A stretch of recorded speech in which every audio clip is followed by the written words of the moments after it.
What's up, everybody? Welcome to the first ever Yappin' Awards. Today, Sam and I are going to be giving out awards to fighters this year who were impressive, people who let us down, people we didn't think would arise, and now they're contenders. Knockout of the year. I can go on and on. Let's jump right into this. Okay, Sam, let's go to our very first award we're going to hand out for this year's awards.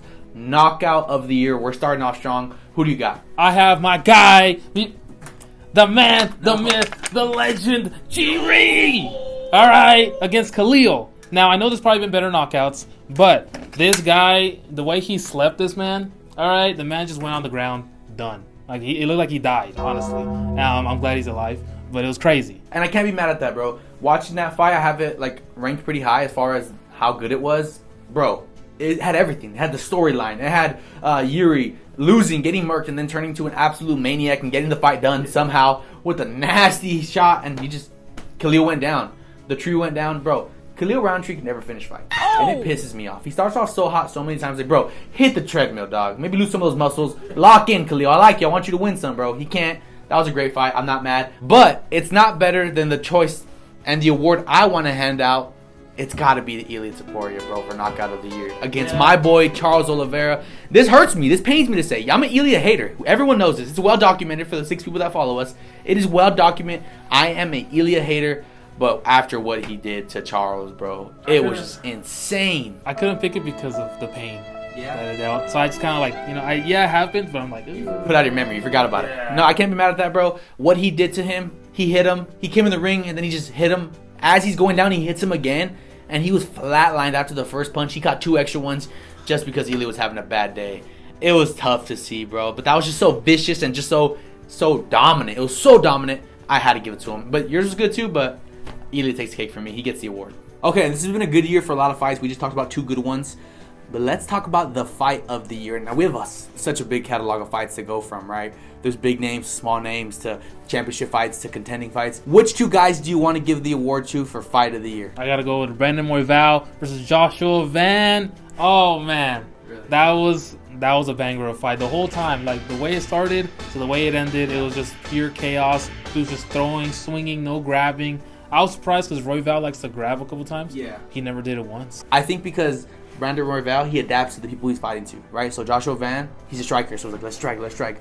Pantoja, on the other hand, he's a grappler, mixes it up a little bit more, so that made him act that certain way as well. So I can't be mad about that one at all.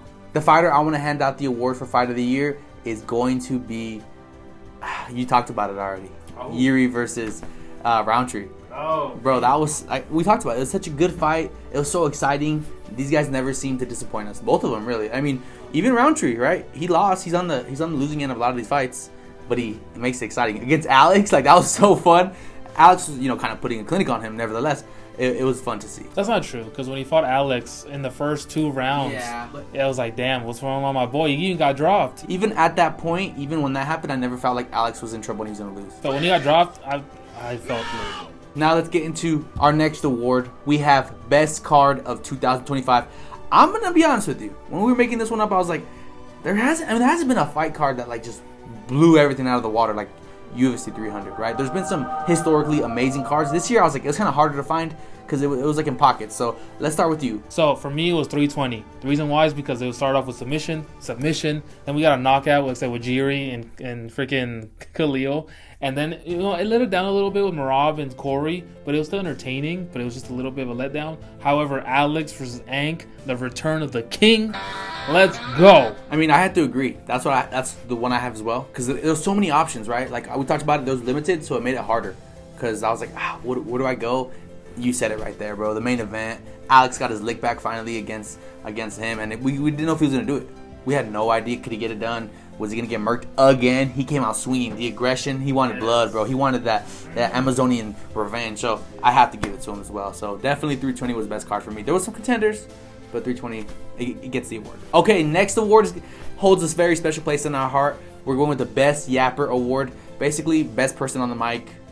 Who do you got? Well, he doesn't hold a special place in my heart. I don't really like the guy. But Manel Cat for me, his promos, recency bias. He just has good promos. Every time he's on the mic, he pisses me off. Yeah. He really does. I'm like, I want this guy to get slapped. But no, he actually beats the other people, except for Mokaev. So that's my guy, Cap. Yeah. For me, I'm going to go with a different approach. Instead of, pissing me off, I want to go with comedic environment and comedic feel. I'm going with Derek Lewis. Oh. Mr. My Balls Was Hot. Fight night in Nashville. He gets on the mic. They're interviewing him, and he's like, yeah, me and my wife are going to Pound Town tonight, ground to pound. Bro, he's just so funny. You give him the mic, you never know what he's going to say.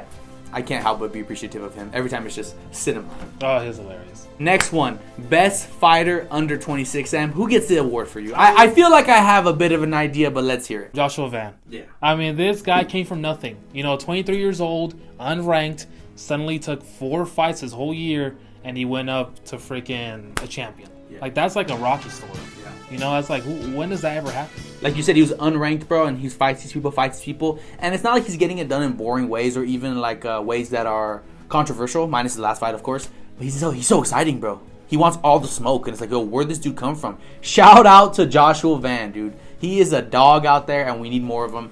I think Joshua Van versus Cap could be one of the biggest fights of next year. In all weight classes, bro. All weight classes. I'm looking forward to that. 2 pure strikers. One's a complete annoying yapper. The other one's just like a dog. He's like, all right, just give it to me. Let's go. He wants to fight in the fight night, which is like, that's crazy. Okay, now we're going to pivot to the worst card of 2025. Who gets the Yappin' Award for this one, Sam? I like the country. I like Australia, but holy hell. 312 was just an abomination. It was no names except for DDP and Strickland. Yeah. And it's just, all of them were almost decision. It was boring as hell. I'm glad that the next year's card for Australia is not the same at all. It actually has names on there. Yeah. So that one was the second one on my list. But I can't give the award to that one because UFC 321 has entered the chat. Someone with one eye, and I'm not talking about the Dagestani pirate. Tom Aspinall, dude. Okay, he fights Cyril Gane. I'm like, okay, he has a chance. Finally, the legacy starts now. Eye poke. And he was getting murked the first round. It was just tough to see. But it had one of the greatest fights of all time. Mackenzie Dern versus Jandarova. Come on. I'm about to get to that, but now I'm just going to skip forward. That was boring. I'm tired of that, bro. Don't. They're not exciting. Don't lie to us. Be honest with yourselves. Okay, and then you had Umar versus Batista. Again, a cool fight, but there was so much more potential there. Umar, he just came off a loss against Merab. So we thought something. He's like, all right, he's gonna knock him out. We're gonna see a dogfight, head kick, one of his Umar's signature head kicks. Not really. Yeah, so it just wasn't there for me. So it was comparable between the one you chose, 321 and 312, but I just couldn't go. Okay, our next Yappin' Award is for the best female fighter. Sam, let's hear. I think I know who you got. We got the most exciting fighter of all time. Recently she's been on a tear to the division. Not really. Shevchenko. Yeah. Valentina, she beat a girl who's trying to be a double champ. Everyone usually picked Wei Li for this. Yeah. And yeah, she beat her, but it was boring. 2 boring fights in a row. Unfortunately, I have to give it to her too. I wanted to maybe give it to Mackenzie Dern because now that she's a champion. But I was like, nah, I still have to give it to Valentina for who she's beat and kind of how she did it. It's not fun, right? We're getting that grappling heavy. She doesn't really have that striking, that bullet vibe in her anymore, so we're getting more of the Khabib style. Okay, you get your dub. I'll give you the Women Fighter of the Year. Is that saying much? I don't think so. No, I'll be honest. I'm sorry. Yeah, she used to be so much fun back then, man. But then it's like, I think she's getting older. She can't move maybe as fast anymore. Now, brother. What can we say? It's getting rusty. Okay, now let's talk about the biggest letdown. Who gets the award from you, Sam, for the biggest letdown of 2025? Don't let him bully your son. Okay, he has lost 3 in a row. Not in this year, but he lost 2 in a row. The man just cannot win anymore. Just like all the energy he used to have, like it's just gone. What the hell? What energy did Leon Edwards have? After you did the one time, but there was so much complaints about throughout his career. He has a boring style of fighting. You forget against Kamaru, he was getting murked. Yeah, he won. He won for sure, and all credit to him. But you make it seem like there was all this hype and like, oh my God, Rocky's gonna dominate for like 5 years. Like no one believed that. You got 2 title defenses. Yeah, hey, it's your award show, man. I'm just here. Who do you got? For me, the award I want to hand out for the biggest letdown, someone who I stay up at night thinking about. Hey yo, what the fuck? Hey, yo. It's gonna be Brendan Royval, bro. And the reason for this one, guys, is because he lost twice in significant ways, and it like had ramifications for what's gonna come. So he lost him an outcap, and obviously he's fighting for the title next. And then he lost to Joshua Van, who obviously has a title. If he wins those fights, he probably would have been champion by now, or he would have fought Pantoja again. He could have a Peter Yan story where he lost to 2 great champions. Maybe he could. I think I give him the award because of the expectations that I had on him and how I thought he was going to move this year after that loss from Pantoja. I didn't think he would ever beat Pantoja, to be honest, but I think he would have had a better shot. And after these 2 L's, he has a while to go. He has to go. He has to go. Okay, now we're the Yappin Award for the biggest surprise fighter. Who do you want to give it to? I know who you're gonna choose, and you think you know how I'm gonna choose. It's actually Benoit Saint Denis. This man can't. All right, man. Hey, see ya, man. Anyways, guys, now that we got the fat out of the way. Wow. So I have Benoit Saint Denis because he came back from just getting absolutely starched by freaking my boy. Need more money. You know, he lost in an embarrassing way. And then he came back and won 3 times this year. Pretty dominant fashion too. So I'm gonna pick him. Wait, didn't you bet against BSD a couple times? Yes. Yeah, all the times. And he's the one. He surprised me. I'm gonna choose somebody who we talked about a couple times already, and we're sure as hell gonna talk about a couple more times. Joshua Van, the kid from Miramar, bro. His story: 4 times in a year, fighting off of 3 weeks layoffs, getting the belt. Obviously, he got the belt in a weird way, right? But it was still his head kick that.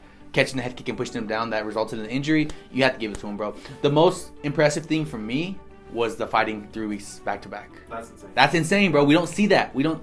Kevin Holland, Kamzat, maybe a couple people from Dana White's Contender Series have done it.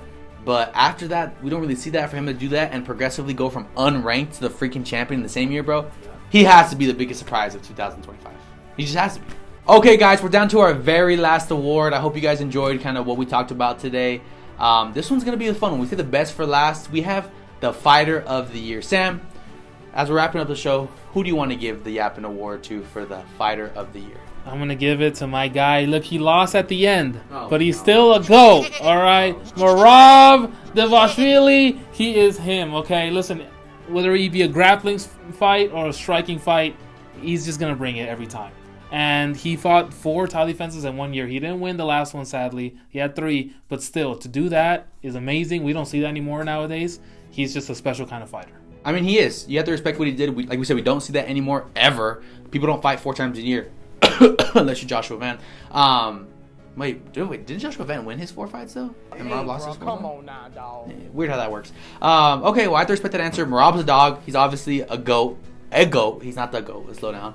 I think he has his bout back against Peter Yan. I think that was a fluke win. No, I don't. But that's a good pick. That's a good pick. Okay, for me, I have a guy you're not going to expect. You've never heard of him before. Underground fighter. He's Joshua Van. You guys caught me. You guys caught me. I love Joshua Van. I thought you were going to say Payne Talbot or something stupid. Hold on. Am I Joshua Van's biggest fan? I think you are. You went from his biggest hater. I was never. Stop the cap. Stop the Manel cap. Stop the Manel cap. We could go back to our videos that have like 3 views. I never said Joshua Van's trash, Joshua Van's ass. Never. Leave Van to actually fight somebody competent. And competent? No, but he chose him every time. Whenever he had a fight, he chose the opponent that he was fighting. Bro, he was unranked, yes, and he's fighting ranked people. I'm happy to be surprised like that. But yeah, absolutely I'm voting against him. But not no more. Not no more, I'll tell you that much. Joshua Van 4 times in a year.